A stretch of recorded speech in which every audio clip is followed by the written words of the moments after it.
Les invito, hermanos, a abrir sus Biblias en el capítulo 13 del Evangelio de Lucas.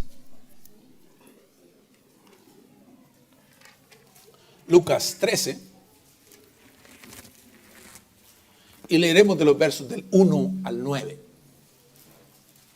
Lucas 13, del 1 al 9. Dice así la bendita palabra de Dios.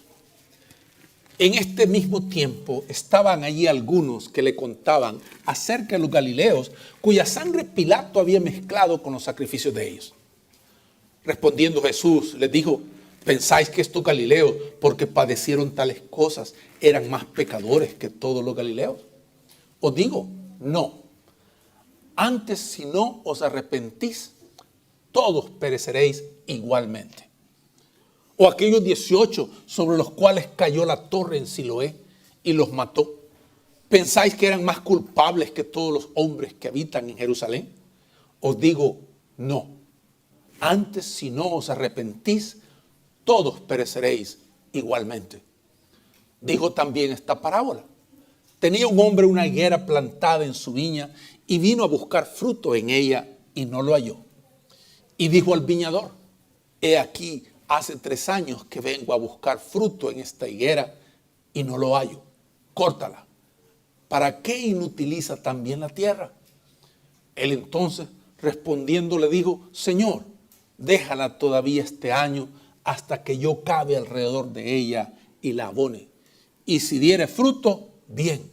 Y si no, la cortarás después. Amén. Pueden tomar asiento, hermano. A mí me gusta la poesía. Los poetas son maestros de la palabra, son maestros de la imagen, de la metáfora, del símil. Los poetas, uno aprende también de ellos. Y no siempre uno aprende lo que uno desea, pero se dan a conocer. El otro día mencionaba a un poeta peruano, César Vallejo. Uno de sus poemas más conocidos de él es el poema titulado Los Heraldos Negros. Y quiero leerlo para ustedes. Dice así este poema: hay golpes en la vida tan fuertes, yo no sé, golpes como del odio de Dios, como si ante ellos la resaca de todo lo sufrido se emposara en el alma, yo no sé. Son pocos, pero son. Abren zanjas oscuras en el rostro más fiero y en el lomo más fuerte. Serán tal vez los potros de bárbaros Atilas o los heraldos negros que nos manda la muerte. Son las caídas hondas de los Cristos del alma, de alguna fe adorable que el destino blasfema. Esos golpes sangrientos son las crepitaciones de algún pan que en la puerta del horno se nos quema. El hombre pobre, vuelve los ojos como cuando por sobre el hombro nos llama una palmada. Vuelve los ojos locos y todo lo vivido se emposa como charco de culpa en la mirada. Hay golpes en la vida tan fuertes, yo no sé. Hermoso poema. Por supuesto, escrito por un poeta no cristiano. Por eso es que habla de que hay golpes en la vida que son como los golpes del odio de Dios. A su manera. A su manera. Él quiere explicar por qué hay sufrimiento y dolor. Por qué hay tragedia. Por qué sufre y muere el bueno y el malo continúa y prospera. ¿Por qué? Aquellos que no conocen del Señor buscan también una explicación de cuál es la razón. Y algunas veces la explicación que se dan, sí, este debió haber sido Dios, pero este es el odio de Dios. Y no entienden del amor de Dios. No lo entienden porque no le conocen. Pero a su manera buscan dar explicación al por qué. Y esto vuelve sumamente relevante a Job. Ustedes recordarán cómo Job en un mismo día perdió todas sus posesiones, le robaron todo su ganado, su casa se le cayó, a sus hijos se los mataron todos sus hijos, le cayó una gran enfermedad en su cuerpo y encima de eso su esposa lo maldice y lo abandona. Todo ocurrió en un solo día. Y Job quería alguna explicación, porque Job era un hombre justo. Job era un hombre que buscaba de Dios. Le ofrecía sacrificios a Dios. Tenía una vida recta. Pero el sufrimiento y el dolor grande vino a él. Todos a una vez vino a él. Recordarán ustedes cómo 3 de sus amigos vinieron de lejos para visitarlo. Porque cuando tenemos algún amigo que sufre, usualmente le visitamos para animarle, para apoyarle, para decirle que ahí estamos nosotros, con él o con ella. Donde muchas veces no podemos brindar soluciones, pero brindamos nuestra presencia. Porque cuando hay tragedia y dolor, las personas usualmente no recuerdan lo que uno dijo. Lo que recuerdan es quién estuvo allí. Eso es lo que recuerdan.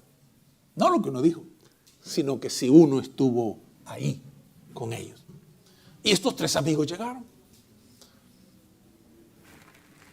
Uno mayor, otro de mediana edad y otro joven. Llegaron.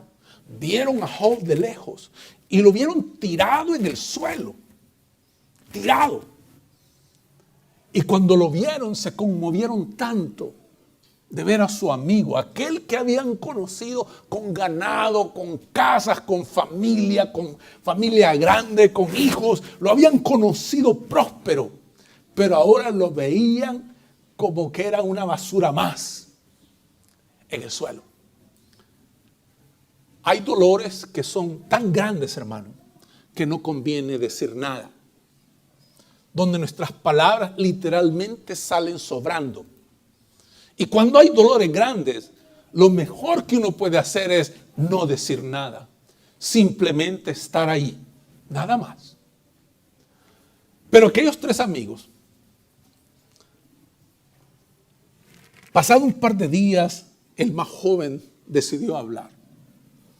Y le dice a Job, a mí se me hace que esto ocurre porque tienes algún pecado oculto en tu vida. Y por eso te está pasando esto. Y cuando hay tragedias, a veces hay quien piensa de esa manera. En la tragedia reciente, estos incendios en Palisades. Yo les aseguro que no ha faltado quien ha dicho, esa es la mano de Dios, juzgando a esta gente pecadora. Juzgando a estos malos que no reciben al Señor o entregan sus vidas a Cristo. Y se apresuran a juzgar. Se apresuran a decir y condenando. Y no solo condenan, sino que dicen, esta es la mano de Dios. Es el odio de Dios sobre ellos. No hay nada más equivocado.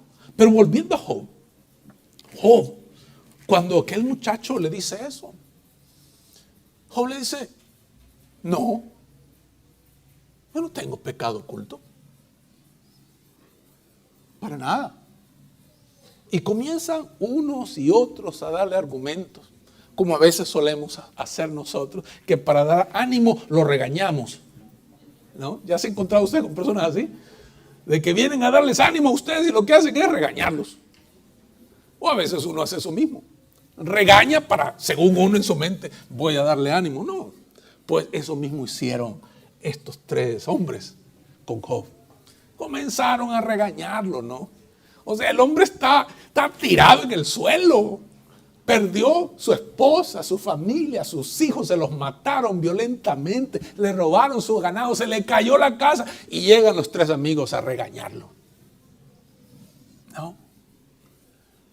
Pero Job se resiste a aceptar la culpa que le quieren adjudicar, dar. Job le dice, no, lo que yo quiero, le dijo, es que Dios se me aparezca y me diga por qué. Eso es lo que yo quiero, dijo Job. Y Job se mantuvo en eso.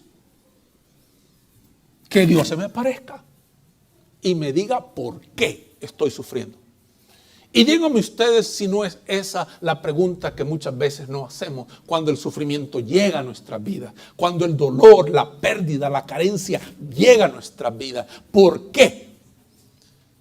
Y es donde puede de a poquito meterse la duda de afirmar, quizás es el odio de Dios, quizás porque hay pecado, quizás porque hay maldad. Y nos apresuramos a decir tal cosa. En el texto del Evangelio que acabamos de leer, el viernes lo considerábamos en la sociedad de varones. Estudiamos, Manuel trajo un estudio sobre este mismo pasaje. Y quedé deseando más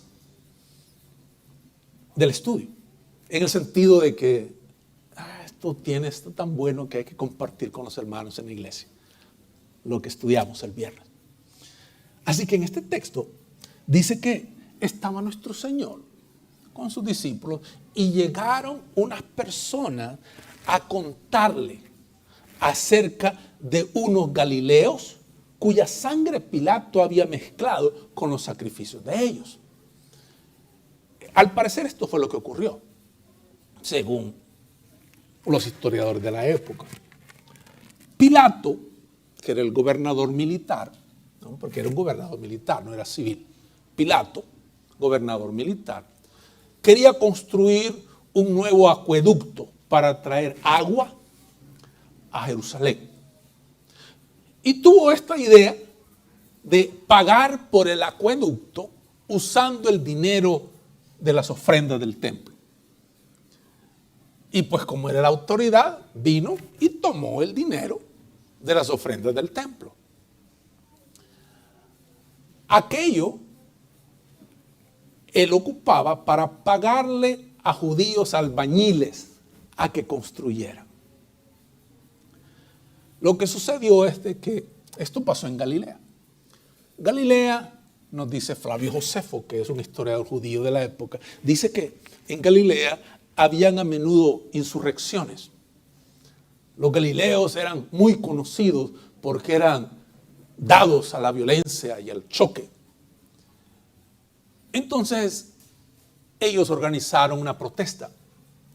Pilato, siendo pues militar de la época, ordenó a algunos de sus soldados que se mezclaran entre la multitud, sin espadas, pero eso sí, con garrotes escondidos.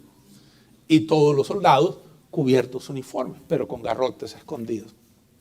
Hubo un momento donde la orden fue dada y los soldados, para dispersar a aquella multitud, sacaron sus garrotes y comenzaron a golpear. Y eso ocurrió cuando se habían congregado para ofrecer un sacrificio dentro de la tradición judía. Por eso es que la sangre de aquellos golpeados y algunos muertos se mezcló con la sangre del sacrificio que se había ofrecido en la ocasión. Y eso es lo que vienen estas personas a contarle a Jesús. ¿Qué ocurrió? Jesús les respondió y les dijo, ¿piensan que estos galileos, porque padecieron esa clase de muerte, eran más pecadores que todos los demás? Porque esa es la idea. Donde si alguien sufre es porque es más pecador. Y si alguien es prosperado es porque Dios lo está bendiciendo.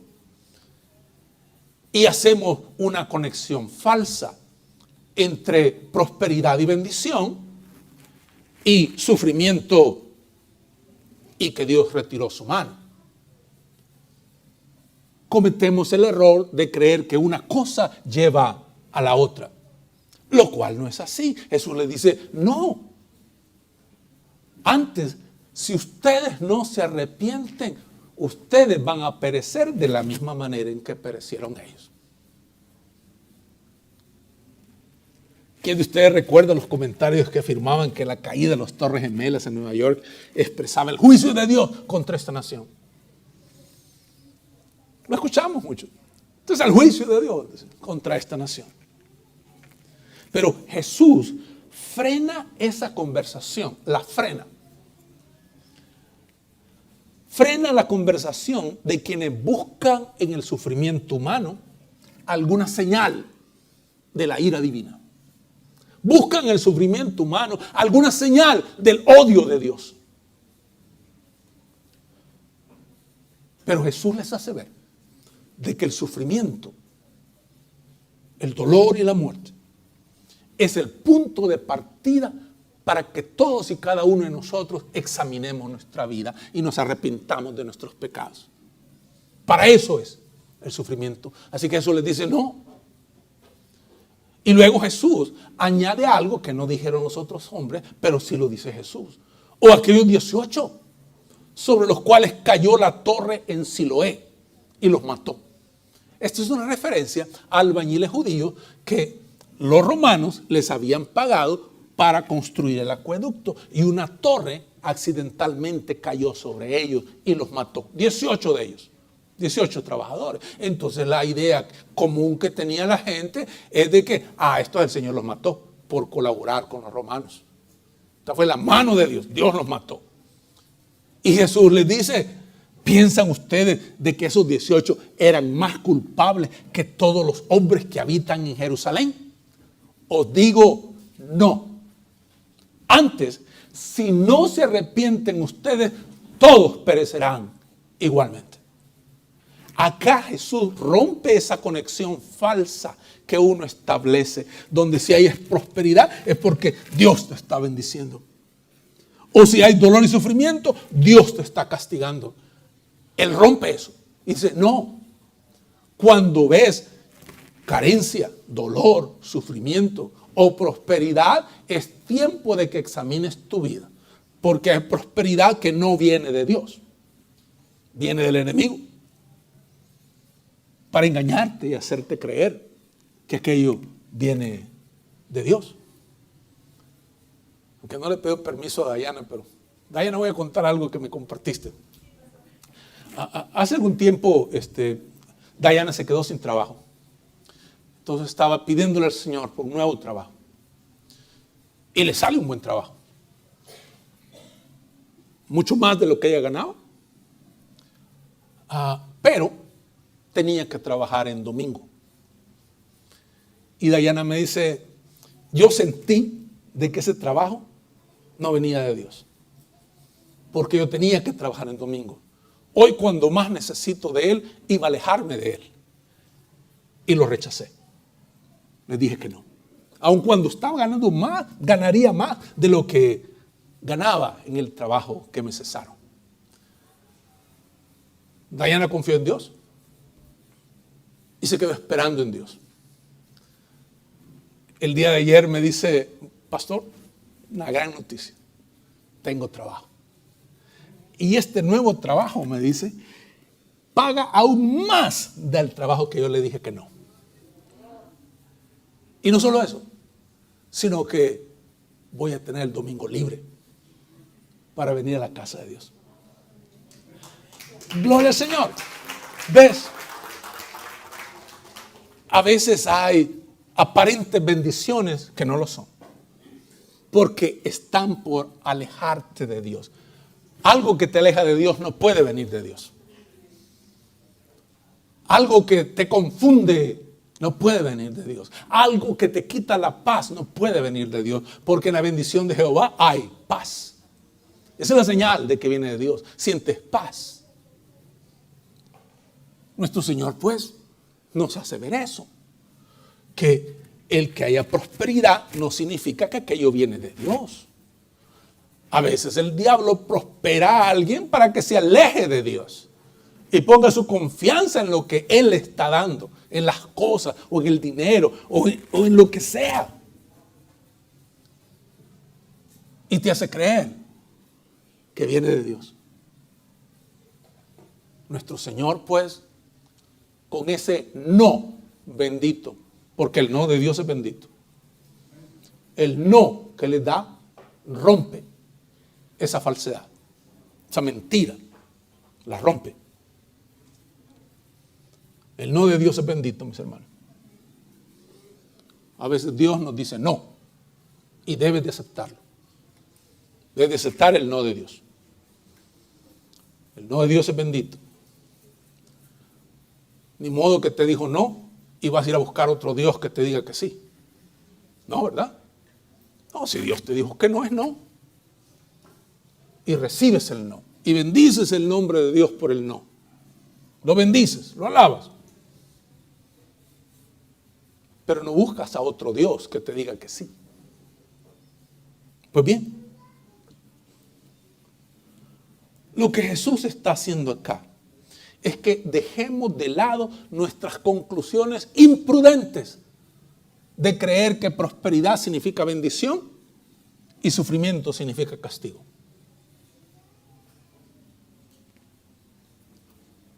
Nada de lo ocurrido hablaba sobre la condición espiritual de las personas que murieron. Nada. O de las 18 personas sobre las que cayó la torre. La tragedia humana, hermanos, sea física o espiritual, cuando ocurra, el Señor te llama a ti y a mí a verte a ti mismo en ese sufrimiento, a verte a ti mismo en ese dolor, a examinarte. El Señor nos llama a identificarnos con quienes sufren. Sin embargo, la manera en que Él dice que debemos de identificarnos nos sorprende. Porque Él dice, uno debe identificarse al reconocer, estos son pecadores que están sufriendo al igual que yo. Somos hermanos pordioseros que le dicen a otros pordioseros donde hay pan. No somos mejores que los que se les quemó la casa. No somos mejores que los que perdieron sus trabajos. No somos mejores de aquellos que ahora carecen y que están supuestamente, pensando algunos, han sido castigados por Dios. Falso. Falso. Cuando eso ocurra, es tiempo de que tú y yo pensemos, caramba, esto le pasó a pecadores como yo. Esto puede ocurrirme a mí. Pecadores como yo. Allí es donde debe de estar nuestra identificación con el que sufre. Mis hermanos, no debemos de ser imprudentes en nuestra proclamación sobre la espiritualidad de quien sufre. Aún la misma Biblia nos presenta diferentes perspectivas sobre el sufrimiento. Por ejemplo, a veces la Biblia relaciona el sufrimiento del ser humano con el pecado de ese individuo. Pero otras veces la Biblia, como en el caso de Job, no vincula para nada el sufrimiento con el pecado. No hay pecado en Job, pero sufre. En otras ocasiones, el sufrimiento viene para examinar nuestro corazón. Dice el Señor en Deuteronomio 8, te saqué al desierto para ver qué había en tu corazón, para ver si era cierto que me amabas. Donde el sufrimiento algunas veces es usado para abrir nuestro corazón, para saber si es cierto que amas a Dios o no. Porque cuando todo va bien, pues cualquiera ama a Dios. Pero cuando las cosas no van bien, cuando estás en el desierto y no hay nadie a tu lado, y estás en el desierto, es allí donde se ve tu corazón abierto. Ahí es donde Dios ve lo que tú eres en realidad, lo que yo soy en realidad. Ahí Él lo ve. Ahí Él puede ver si le amas de verdad. Si es cierto que lo amabas. A veces el dolor, según la Biblia, el sufrimiento, ocurre por identificarnos con Cristo. Él dijo, ¿no?, que aquellos que nos identificáramos con Él, íbamos a sufrir igual que Él. Nos lo advirtió, donde el sufrimiento puede ser parte de que uno siga a Cristo. hay sufrimiento ahí también. Ustedes pueden ver pues, cómo hay diferentes líneas de pensamiento con respecto al sufrimiento en la Biblia. Diferentes razones. Y no podemos nosotros pensar que si alguien sufre es porque Dios lo está castigando. O si alguien es prosperado es porque Dios lo está bendiciendo. Y luego nuestro Señor, en esta historia, cuenta una parábola. Y dice en la parábola, tenía un hombre una higuera plantada en su viña y vino a buscar fruto en ella y no lo halló. Era, como decía mi papá, era una higuera, era macho. No daba fruto. Era muy arbusto sin dar fruto, era macho. ¿Sí? Y viene y no lo hallaron. Entonces dijo el viñador, he aquí, hace 3 años que vengo a buscar fruto en esta higuera y no lo hallo. Córtala. ¿Para qué inutiliza también la tierra? Él entonces, respondiendo, le dijo, Señor, déjala todavía 1 año hasta que yo cabe alrededor de ella y la abone. Y si diere fruto, bien. Y si no, la cortarás después. Mis hermanos, esta parábola irradia gracia de parte de Dios, pero también es una advertencia para todos nosotros. La higuera estaba en una situación privilegiada. Estaba en buena tierra. En Israel la buena tierra es escasa, pero estaba en buena tierra. Una situación privilegiada, situación que debía ser aprovechada. La higuera en esta historia tenía buenas posibilidades, pero no las aprovechaba. Repetidas veces, directa o indirectamente, Jesús nos recuerda que se nos va a juzgar por las oportunidades que hemos recibido y no las hemos aprovechado. Seremos juzgados. Tú serás juzgado. Dios te ha dado oportunidad tras oportunidad, al igual que la higuera. Creo yo que nunca ha habido una generación a la que se le confiara más como a la nuestra. Y por tanto, es una generación que debe responder más delante de Dios. Segundo, la parábola nos enseña que la inutilidad de la vida de alguien siempre invita al desastre. Lo útil va de fortaleza en fortaleza. Lo inútil es eliminado. La pregunta más inquietante que se nos puede dirigir es, ¿para qué has servido tú en este mundo? ¿Para qué ha servido tu vida? No. Cuando somos niños queremos ser grandes. Queremos tener 20 para hacer lo que querramos, mayores de edad, o 21 para hacer lo que querramos. Y cuando nos sentimos tenemos 30. ¿No? Y miras para el otro lado y tienes 40. Te asustas y tienes 50. La vida es breve, pero en esa brevedad Dios te da oportunidades. No las desaproveches, porque tu vida se puede ir y tú no haber hecho nada. Nada. Por lo tanto, esta es una advertencia de parte de nuestro Señor para nosotros. ¿Qué está haciendo con tu vida? ¿Qué has hecho con tu vida? ¿O crees que vivirás para siempre? ¿O crees que forever 21? No. No hay tal cosa.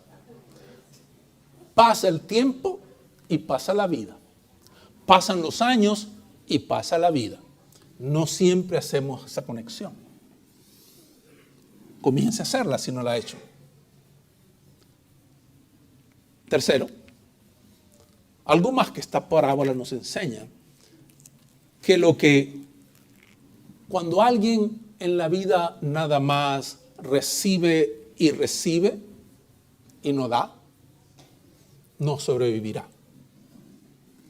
La higuera está chupando la sustancia de la tierra y a cambio no produce nada. Y ahí estaba su pecado. Ahí estaba, donde chupas y chupas y chupas y no produces nada.